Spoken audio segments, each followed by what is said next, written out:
não existiria vida, né? Isso é básico. O pessoal não está cuidando como deveria e isso com certeza vai fazer com que num futuro a gente não tenha mais tanta água potável. Sem água nós não vivemos. Não tem como existir a vida em qualquer nível no planeta sem água. Olha, eu enxergo um verdadeiro caos, um desastre total, porque a água para nós é uma coisa muito importante. É uma questão básica. Sem água, sem vida.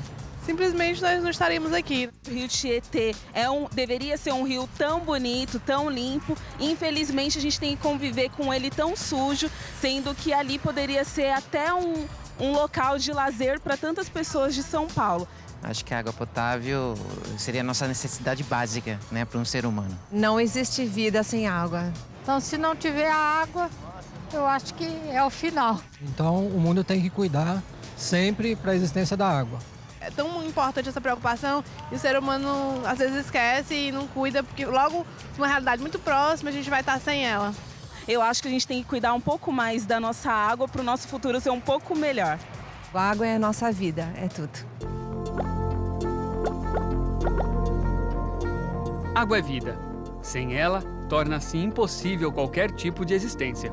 Poluí-la é crime de lesa humanidade. Paiva Neto. Para se ter uma ideia, mais de 140 países dividem bacias hidrográficas com outras nações. Está no ar o programa Biosfera pela sustentabilidade do planeta.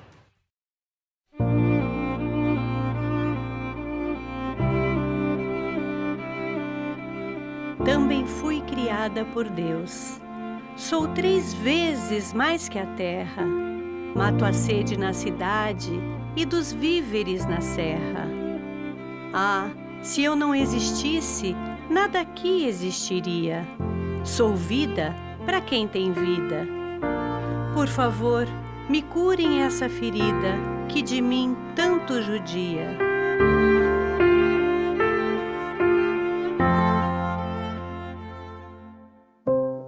O planeta Terra é coberto por 70% de água. Não é à toa que é chamado de planeta azul. Será que é por isso que a população não tem com o que se preocupar?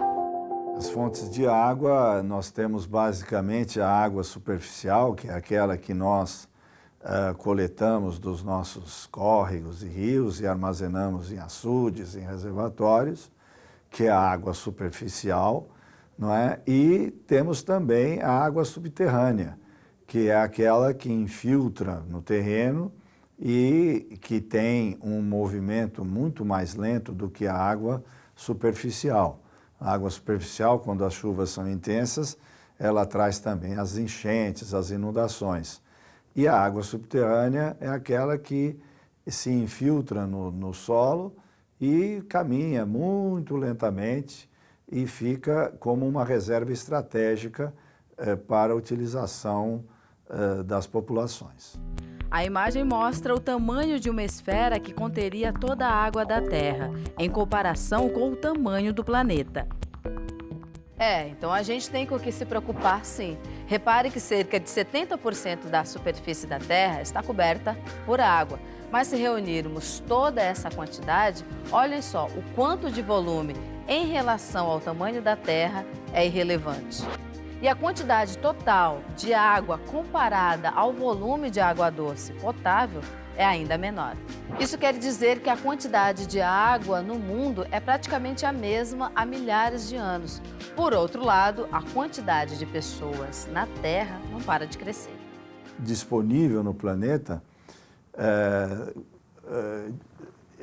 assim, vamos dizer, macro, o que nós temos disponível para nós é da ordem de 0,007% desse total. Uma quantidade, teoricamente, muito pequena, não é?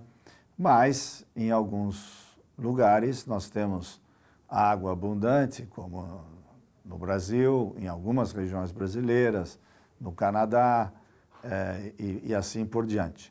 Como é o caso do Brasil, existem áreas onde nós temos abundância de água, mas pouca gente demandando essa água, e existem regiões do próprio Brasil onde há pouca água e muita demanda por essa água, que é o caso do Nordeste brasileiro. Então, a questão da disponibilidade da água tem que ser vista desde um ponto de vista regional. 780 milhões de pessoas no planeta não têm acesso à água limpa. O significado mais importante é aquele em os seres humanos terem possibilidade, terem o acesso seguro à água de boa qualidade em questões de saúde e questões de higiene. Então, o acesso à água, quando nós falamos acesso à água, nós estamos nos referindo ao acesso à água potável. E eu gostaria de incluir aí um outro aspecto que é o acesso ao saneamento. Por quê? Após a sua utilização, a água tem que ser tratada para ser devolvida ao meio natural. Então, não é só uma questão de acesso à água potável, mas é uma questão de acesso à água potável e ao saneamento básico. Muitos especialistas temem uma próxima guerra mundial que poderia acontecer em razão da disputa por água. Ao contrário do que parece, a água potável, ou seja, apropriada para o consumo, é um recurso natural esgotável. E essa discussão sobre o conflito pela água não é um assunto que surgiu agora.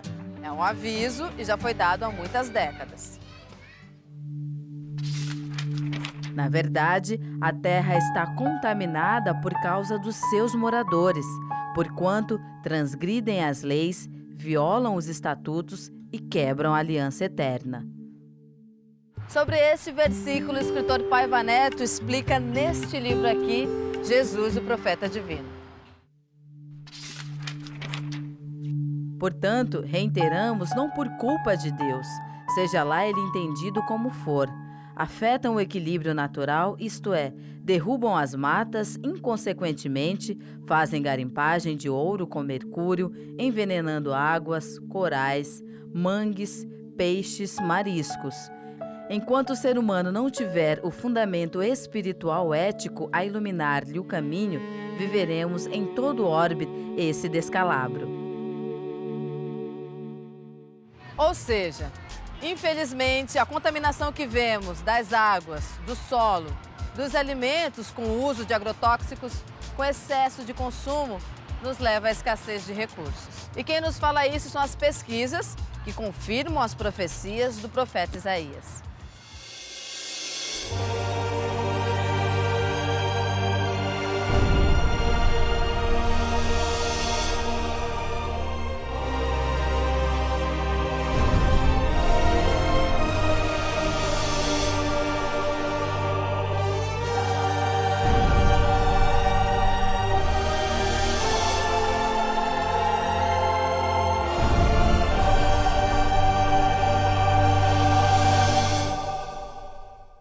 E não pense que o Brasil está fora desta ameaça. Apesar de ter 12% da água doce do mundo, já há sinais de carência. É impossível privatizar a água no Brasil, assim como é impossível privatizá-la nos Estados Unidos, na Alemanha, no Japão, na maioria dos países do mundo. O Chile é uma exceção, onde a água não é um bem público, ela pode ser privatizada. A questão real não é se o serviço de saneamento e água é público ou privado. É como fazer um subsídio ao pobre para que ele possa ter acesso a esse serviço.